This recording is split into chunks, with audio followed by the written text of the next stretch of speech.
కేంద్రం దక్షిణాదిని చిన్న చూపు చూస్తోంది. సౌత్ రాష్ట్రాలకు తీరని అన్యాయం జరుగుతోంది. ఇటీవలి కాలంలో ఈ తరహా అభిప్రాయాలు, రాజకీయ విమర్శలు తీవ్రంగా వినిపిస్తున్న వేళ తమిళనాడు వేదికగా జరిగిన సదరన్ జోనల్ కౌన్సిల్ చర్చనీయాంశంగా మారింది. మరి ఈ మీటింగ్లో దక్షిణాది రాష్ట్రాలు వ్యక్తం చేసిన అభ్యంతరాలేంటి, అభిప్రాయాలేంటి, పెద్దన్న పాత్ర పోషించిన కేంద్రం ఇచ్చిన భరోసా ఏంటి? హాట్ గా సదరన్ జోనల్ కౌన్సిల్ దక్షిణాది ఉమ్మడి కార్యాచరణకి విజయ్ పిలుపు. కావేరీ జలాలపై డీకే కీలక వ్యాఖ్యలు. దీర్ఘకాలిక జాతీయ ప్రణాళిక కావాలన్న చంద్రబాబు. మహాబలిపురం వేదికగా కేంద్ర హోంమంత్రి అమిత్ షా అధ్యక్షతన సౌతర్న్ జనరల్ కౌన్సిల్ మీటింగ్ జరిగింది. పలువురు దక్షిణాది రాష్ట్రాల ముఖ్యమంత్రులు, లెఫ్టినెంట్ గవర్నర్లు, ఉన్నత అధికారులు పాల్గొన్న ఈ సమావేశంలో కీలక అంశాలపైనే చర్చ జరిగింది. రాష్ట్రాల మధ్య సమన్వయంతో పాటు ఆర్థిక, మౌలిక, అంతర్రాష్ట్ర సమస్యల పరిష్కారానికి అత్యంత కీలకంగా భావించే ఈ వేదికపై కేంద్రం ముందు దక్షిణాది రాష్ట్రాలు తమ వాయిస్ ని బలంగా వినిపించాయి. ఏపీ నుంచి చంద్రబాబు, తెలంగాణ నుంచి డిప్యూటీ సీఎం బట్టి విక్రమార్క ఈ మీటింగ్ లో పాల్గొన్నారు. బలమైన రాష్ట్రాలతోనే దేశం బలపడుతుందని, సముచితమైన చర్చల ద్వారా సమస్యలు పరిష్కారానికి ఈ జోనల్ కౌన్సిల్ బలమైన వేదిక అవుతుందని హోంమంత్రి అమిత్ షా అభిప్రాయపడ్డారు. అన్ని రాష్ట్రాల్ని కేంద్రం సమదృష్టితోనే చూస్తుందని, దేశ అభ్యున్నతికి అందరితో కలిసి ముందుకు సాగుతామని స్పష్టం చేశారు.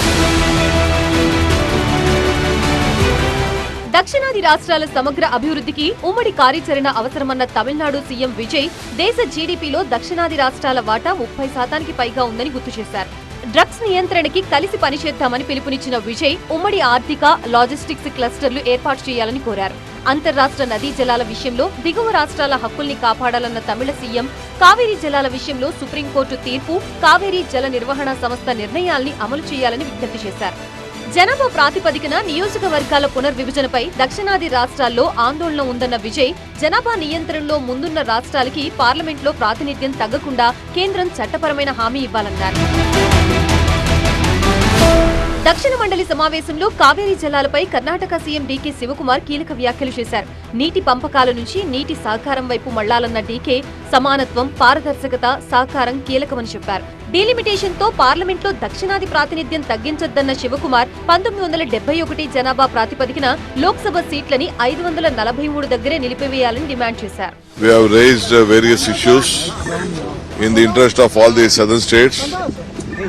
We have appealed to the Union Home Minister that we wanted to see that 1971 census should be there and no increase in the parliament. That is the main agenda. I think Tamil Nadu, Kerala, Telangana and myself, we all have come to the same agreement, majority of the southern states. So we appealed, and on other issues connected to our problems, connected to various water issues. ఈ సమావేశంలో AP సహా దక్షిణాది రాష్ట్రాల అభివృద్ధి గురించి ప్రస్తావించిన చంద్రబాబు, నదీ జలాలపై సమన్వయంతో ముందుకు సాగాలని కోరారు. ఏపీ, కర్ణాటక, తమిళనాడుని అనుసంధానించే బుల్లెట్ ట్రైన్ కారిడార్ కి ప్రతిపాదన చేసిన చంద్రబాబు, దక్షిణాది విద్యుత్ గ్రిడ్ ని జాతీయ గ్రిడ్ తో అనుసంధానించాలని సూచించారు. ఏపీ విభజన చట్టంలోని స్కెడ్యూల్ 9, 10 సంస్థలు 12 ఏళ్లుగా ఇంకా విభజన జరగలేదని అమిత్ షా దృష్టికి తీసుకువెళ్లిన చంద్రబాబు, కేంద్రం వేగంగా చర్యలు తీసుకోవాలని కోరారు. Polavaram, south Coast railway zone, Amaravati ప్రాజెక్టులు కేంద్ర సహకారంతో సాకారమవుతున్నాయని చెప్పారు. సీఎం రేవంత్ రెడ్డి విదేశీ పర్యటనలో ఉండటంతో తెలంగాణ తరపున సౌతర్న్ జనరల్ కౌన్సిల్లో పాల్గొన్నారు డిప్యూటీ సీఎం బట్టి విక్రమార్క. దక్షిణాది రాష్ట్రాల అభివృద్ధికి కేంద్రం సహకరించాలని కోరిన బట్టి, అభివృద్ధిలో తెలంగాణ దేశానికే ఆదర్శంగా నిలుస్తోందని చెప్పారు.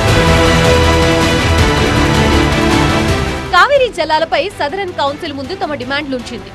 కారైకాల్ కి ప్రతి సంవత్సరం అందాల్సిన 7 టీఎంసీ కావేరీ జలాల్ని నిల్వ చేసేందుకు జలాశయ ప్రాజెక్ట్ ని అమలు చేయాలని కోరారు లెఫ్టినెంట్ గవర్నర్ కౌలాష్ నాథన్.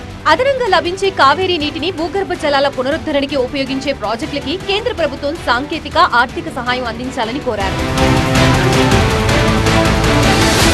నీటి జగడాలు, ప్రాజెక్టుల పంచాయతీలు కొనసాగుతున్న వేళ స్పైసీగా సాగిన సదరన్ జోనల్ కౌన్సిల్ ఎలాంటి ప్రభావం చూపుతుందో అన్నదే ఆసక్తి రేపుతోంది.